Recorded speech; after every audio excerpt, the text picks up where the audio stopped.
Well, good morning, afternoon, or evening. You may delete as appropriate. My name is Chad Lehman, and thank you so much for tuning in to another episode of the Digital Parenting Workshop. And this is where we help energize and encourage parents and inform you about upcoming things that are happening, but also principles in digital well-being and how to bring up your child in this digital world. And today, we're going to be talking about iOS 16. iOS 16 drops today. Today is September 12th, 2022, and iOS 16, Apple's event was last week. They typically announce the new iOS and the date that's going to be coming out the next week. And so this has been in public beta for a long time, which means you could have downloaded it and tried it out yourself, and you may already have done that. But there's a few new features in iOS that you need to know about as a parent, especially when it comes to family sharing. We'll get to that here in just a second. But let's do a really super quick overview of the new features and new things that are coming in iOS 16, new things that you're probably going to be excited about as well as your kids who are upgrading as well. Now, you don't have to upgrade right away. In fact, I would recommend upgrading right away anyway. I would wait at least 4, 5, 6 days until you see and make sure that everything is okay. Most of the time, nothing's going to happen. Most of the time, everything's going to be okay, but you don't want to get caught in upgrading at the wrong time for a bug that affects tons of phones and stuff like that. So again, you don't have to upgrade on the first day. In fact, a good rule of thumb is to wait 7 days and then go ahead and do that. But you do want to upgrade eventually, especially in the next few weeks, because you want, one, the new features, but you also want to make sure that you have your security measures up to date, all the different code bases get updated and everything like that. Plus you want the new parental control features that are coming along with family sharing in iOS 16, which we're going to talk about here in just a few moments. All right, first up, you'll notice the new lock screens. There's some new lock screens in iOS 16. These allow for a lot of customization. You can change the photos. You can have multiple lock screens. You can have multiple styles of lock screens. You can actually change the font of the clock. You can change the color of the clock.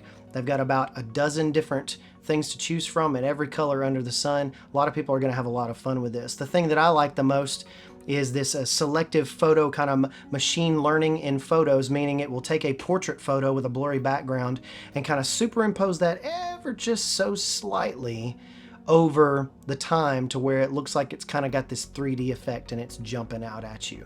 It's really cool. So the first thing is lock screen customizations. I think you're really going to love that. The second thing is iCloud Shared Photo Library. Now that's a mouthful, I know, but now you can share libraries with a partner or a spouse or any of those types of things. You can share them with your children, and it's actually a really neat feature. A lot of people have said that this was one of the most underrated features that were coming out in the new version of iOS, and so absolutely give that a try. If you are paying for iCloud Plus, meaning if you're paying $1 or $2 a month for extra iCloud storage, then obviously your whole family can take part in that family sharing of that one pot of hard drive space that's in the cloud. And so I would highly recommend just giving Apple $1, $2, $3 a month just to get that iCloud photo library space. We've been paying for it. My wife and I have for a bunch of years now. We've never had to worry about losing any kind of photos, and plus we can share anything that we want with our boys' iPads as well. The next big thing that's going to impact you and your children, I think, are messages. And there are some parental concerns with messages, I think. The big thing with messages this year is undo and edit. So you can edit those messages provided that both are iPhones and both are on iOS 16. If you have a family member or if you're part of a group text that not everybody has updated to iOS 16, then you're not going to get these message specific features. And of course, these are in the text messaging app. Now you can go back in and edit your messages. You can edit what they have to say. You can also undo send. If you've sent that message already, you can actually delete that, and it deletes from both person's phones. Even on group text, it will delete it from all the phones, provided, again, that they're on iOS 16 and that you're all using iMessage. If one person is not using iMessage, you're on the green bubbles, then that doesn't work. Now, this has some parental control implications. Right now, looking at the current version of iOS 16, when you look inside Settings and then Messages, there's no way to turn off those kinds of features for your kids. And so when they do figure out how to unsend a message or how to delete a message or edit a message, then that might be some implications of different things for you as a parent. And so this is going to be a talking point. You need to talk to your kids about editing those messages, deleting those messages, undo sending those messages. Maybe this will be a good thing for our kids. Maybe this will turn out to be a good thing, but I hope that kids will understand and not use this maliciously, like they can feel like they can send anything they want to and they can just delete it later, because there is I believe a 30-minute time limit on undo send. And so you have about 30 minutes to undo send that, and that's it. But that still does not mean, and again, pay attention with me, parents here, that still does not mean that somebody could take a screenshot of that message, that somebody could take and copy that message and send it to somebody else in the short time that it takes. It only takes a second for them to hold, copy, and paste that and send it to somebody else. And so you need to be talking with your kids about, hey, if you've got this new version of Messages in iOS 16, you need to make sure that you do the same things you did before. Do not send anything that you wouldn't want to be broadcast to the world.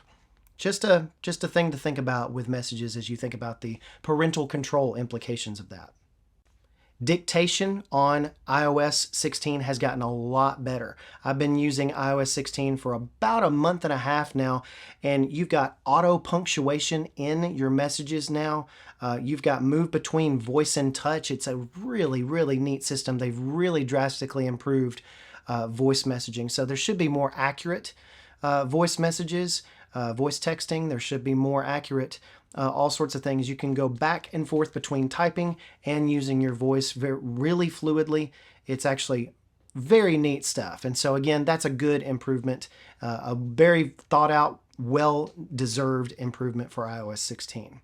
Again, if you want a full list of all of these updates and features, and there's quite a few of them actually in a lot of different other areas, I thought these were the most important for us to know about.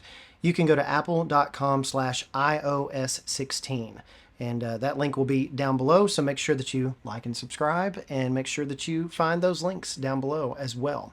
So let's talk family sharing in iOS 16. There's a few quality of life improvements to make things a little bit easier to set up parental controls on your child's device as well as through family sharing. So when you set up an account now for your child, it's going to be a little bit easier for you to set up those parental controls from the start.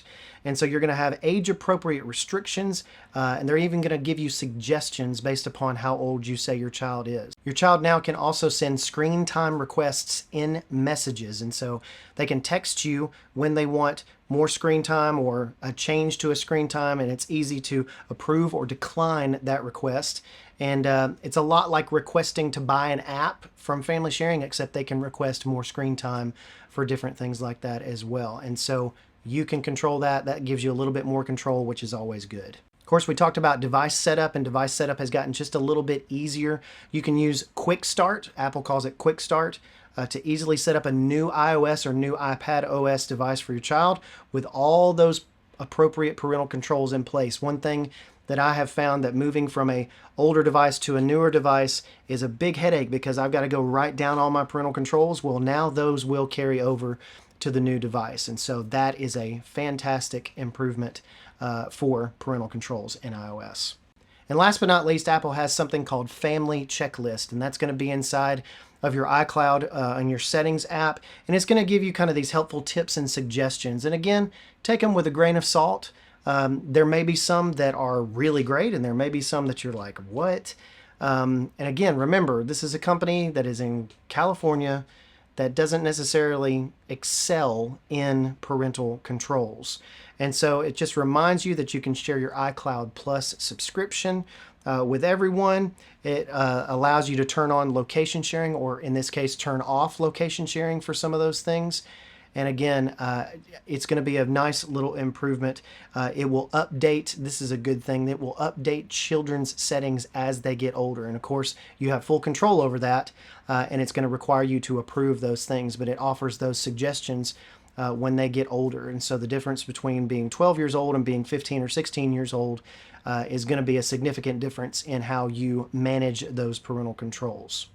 And so all in all, I'm very happy to see Apple continuing to improve on the already very, very decent parental controls that we have in iOS. We're going to have a full course on that coming soon. It's going to be a long video that I'm putting together, I'm still working on, about all the parental controls and every single little setting that is inside of family sharing and parental controls on iOS devices. If you are finding all of that stuff way too confusing, if you're finding screen time way too confusing to use or anything like that, you can always use a third-party app for that, and we'll talk about some third-party apps here on the channel as well. But make sure you're subscribed so that you get more of this kind of content. Go download iOS in a few days. It does drop today, and if you're brave enough, go ahead. I'm sure it'll be fine.